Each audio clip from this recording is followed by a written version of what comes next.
Welcome back to Shifted Reality, Season 2, Episode 19. So I was in my shops and checking out for new profits and making a hefty amount of diamonds when I noticed this. Someone put some gold blocks in front of the bookshelves in the enchanting area, which of course would limit it down to a max level of 20 instead of 30. Maybe someone just didn't want to have the max level option. But either way, I'm keeping these. And I'm again sold out of bottles of enchanting. Ugh. I might need to expand my clerics if people keep buying that out, because, it takes a couple days a couple Minecraft days to replace them all. We have a new totem shop, and what's this? What did I miss?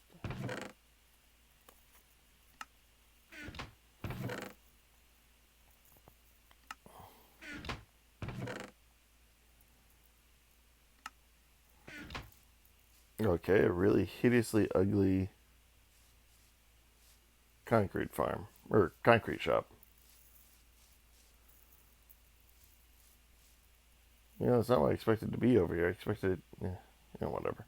So our shops are still doing well, but you may be wondering why I did the preview last week where I was building a massive iron farm slash villager breeder away from my base.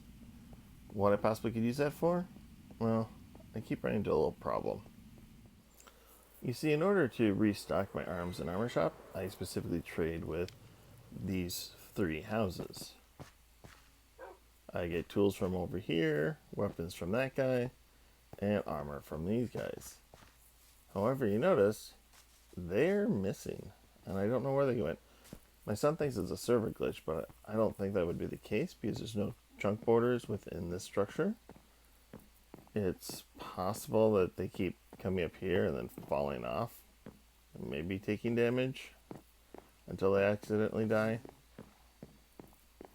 That's one possibility. I mean, boom, right? But they should be safe from zombies, and skeletons don't target villagers. At least they don't in my test world. So I'm not really sure what would have happened to them. And while this villager breeder does pump out villagers if I give them enough AFK time, I can't specifically get them to take the armor stations because, they'll be trying to latch onto the bookshelves in there, or the librarian podiums in there, or the fishing boxes and the other stations I have around the base just as decoration. And it makes it very hard to get specific trades, especially if I'm looking for zombie cured trades. So we have the minecart in here, and this guy volunteered to get him on there. And we send him on his way. Now he follows along the track here, there he is. Comes on up here. And goes into this little happy room. He should be meeting a buddy.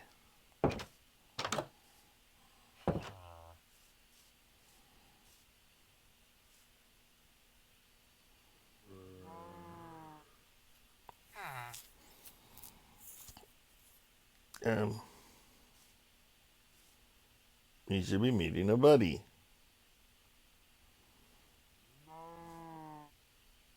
Why?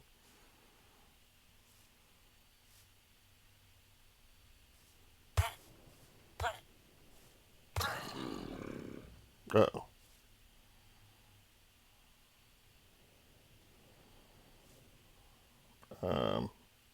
I screwed this up. Anyway, as I was saying, he meets a buddy and, gets a little green around the ears. But that's okay. We'll now flip this switch and bring him over here where we can now cure him. Of course, I forget the medicine juice, so let's head back to my base and grab it. Now that I have his medicine, let's give him a little gold apple, cure him up, and give him a new workstation. We should be far enough away from the village and my base that he will latch onto this workstation and only this workstation. And now that he has the occupation we want, if we can just check his trades. If we don't like what he's offering, we just flip the lever and it resets what his trade is. Oh, pig! What the heck, pig? My dinner now. Get him. Well, trades we want at the prices we want. We lock him in, and we take him back to the village.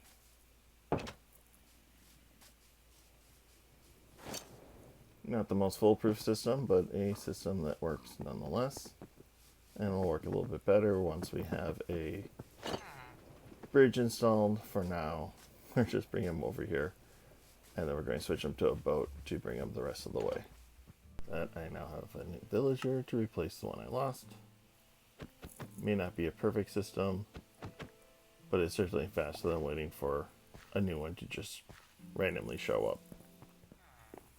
Minovate, you're a war profiteer? What do I mean by that? Are people losing their gear because they're fighting, or they keep having to buy for me? More power for me, I guess. I mean, obviously I know what a war profiteer is, but why are they calling me one? Alright, now to go back and get one more, hopefully this trade goes a little bit smoother. Excuse me. Hey, little guy. Are you ready to grow up and be a farmer in my eternal chamber of, reproduction? Yeah, this seems to be a problem. This was very efficient, but typical villagers are not choosing workstations that are close to their actual beds. So it seems like every morning they all get stuck up in this area and miss checking with their workstations. And if they're not checking in at their workstations, they're not making golems. So I tried widening it so that maybe allowing a few more to pass at a time doesn't really seem to have helped with the congestion. Yep, that's it. Check in at your workstations. If I do this again, maybe I'll need to build it a little bit more slowly, one at a time. Oh well. But it's working. We are still getting some baby villagers, just maybe might be a little bit before they sort themselves out and we start getting golems again. And now that I no longer have to wait for this guy to grow up and hope he takes the job I want him to take, and I can just easily dictate what jobs they have and what trades they have, I can go back to restocking my shop. Well, I see there's more shenanigans going on. Someone has blocked off the ATM. No, somebody has stolen the ATM.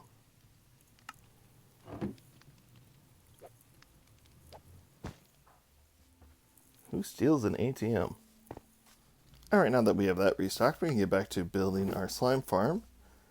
But we got quite a few levels from the trading to get to here.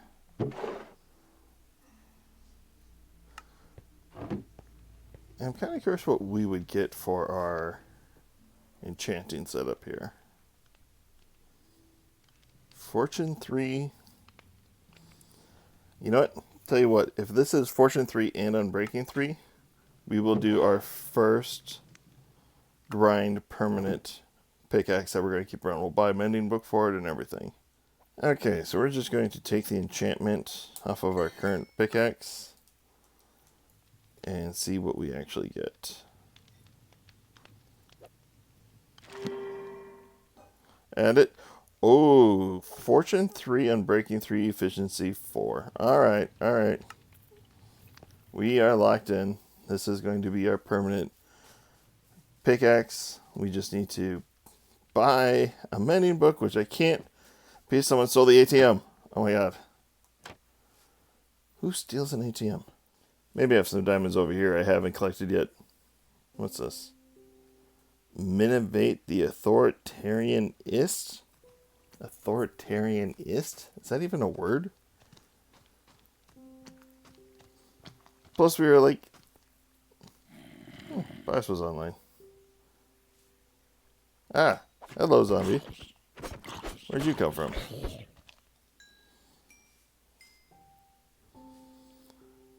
I mean, the Shop Owners Association is literally for the free market, freedom to do whatever god ugly build you want to do. I mean, if you want to do an ugly shop, go ahead. You're free to do it. It's all about freedom. How's that authoritarian-ist?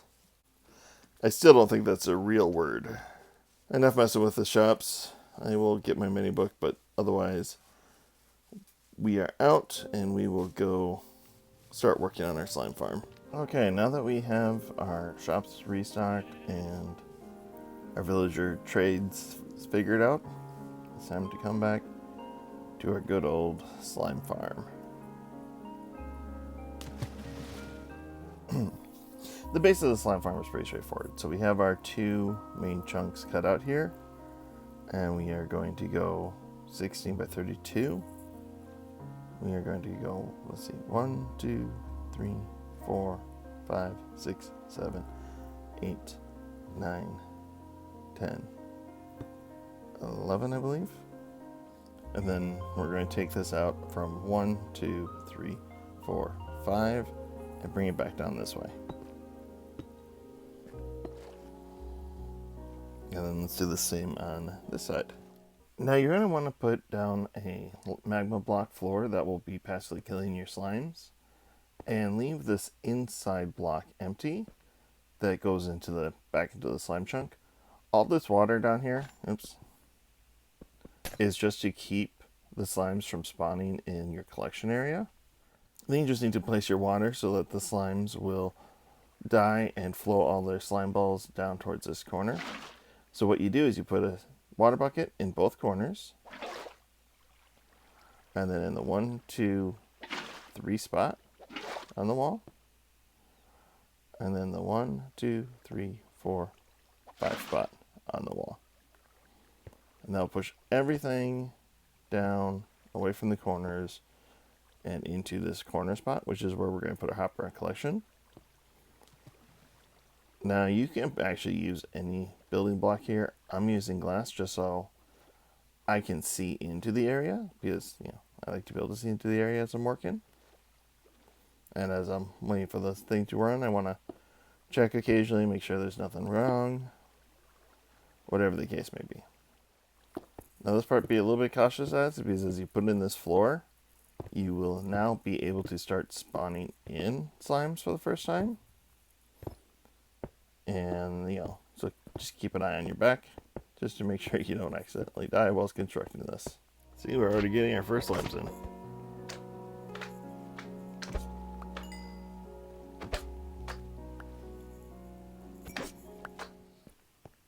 Now be sure to light up this level because, for the sake of the bomb cap, you don't want to have too many other things going that will slow down the spawn rate of slimes.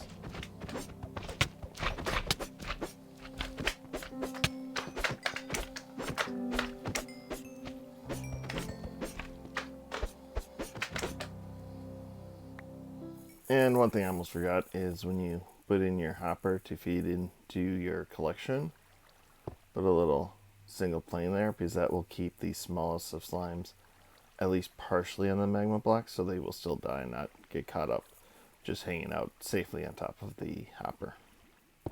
And then we will put 2 glass panes on top of that, just so that we can still open and close our chest after all said and done. And this I just put up there to hold back the water so it was easy to work on. Now to do the same on the other side. And then to draw in your slimes to go into the kill chamber, you just need to give them something that they will attack, which is simply a golem, which is where our iron farm comes in. So right in the middle of this, 5 on either side. I'm just going to come in here and I'm going to place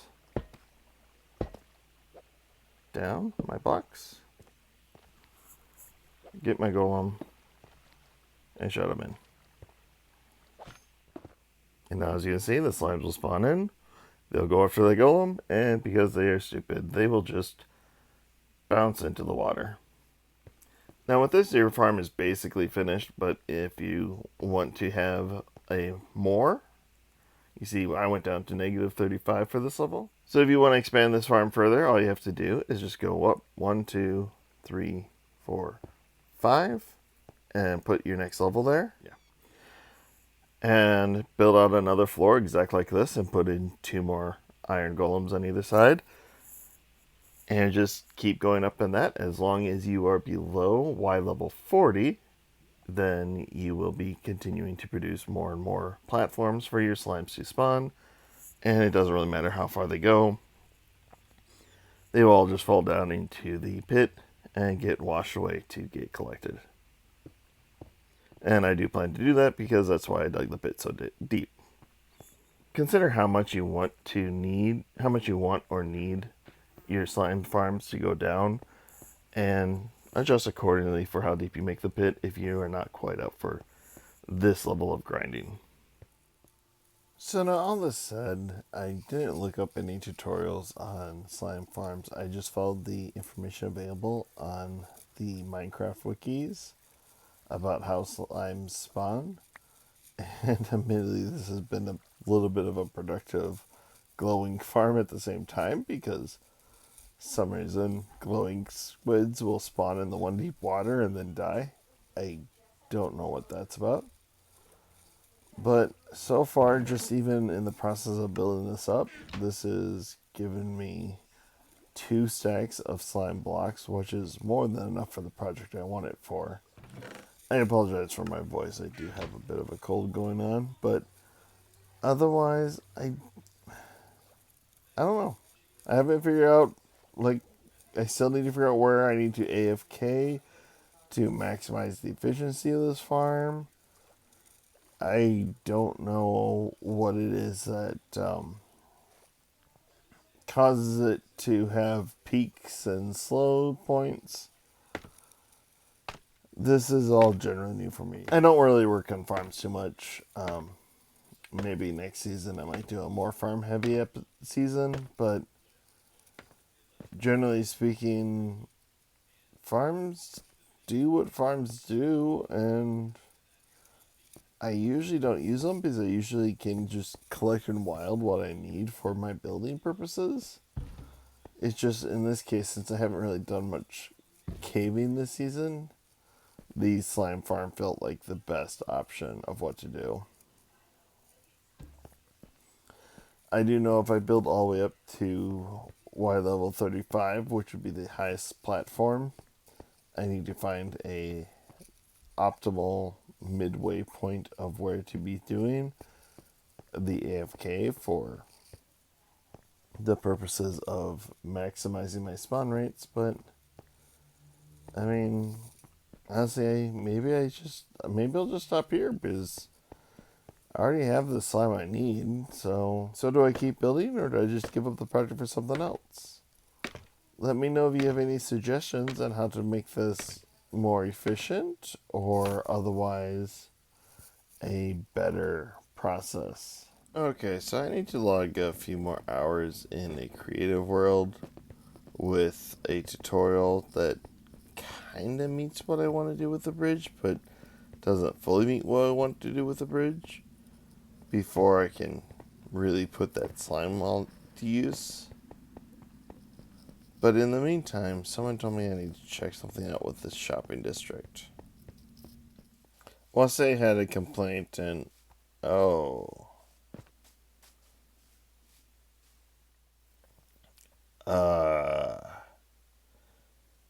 Is it bad that I don't actually have a complaint about the hideously horrible concrete shop being removed?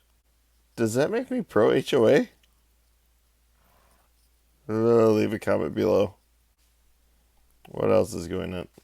What the heck is this?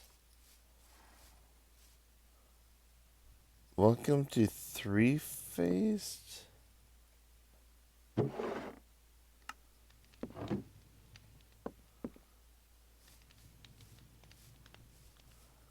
I guess it kind of looks like a giant trident. Alright, we now have a trident shop.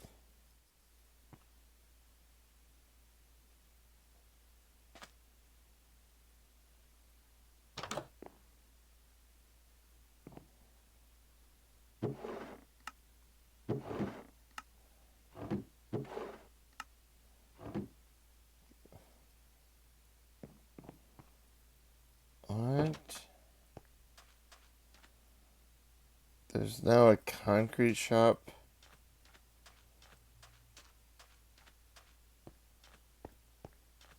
I mean, I suppose this technically looks better.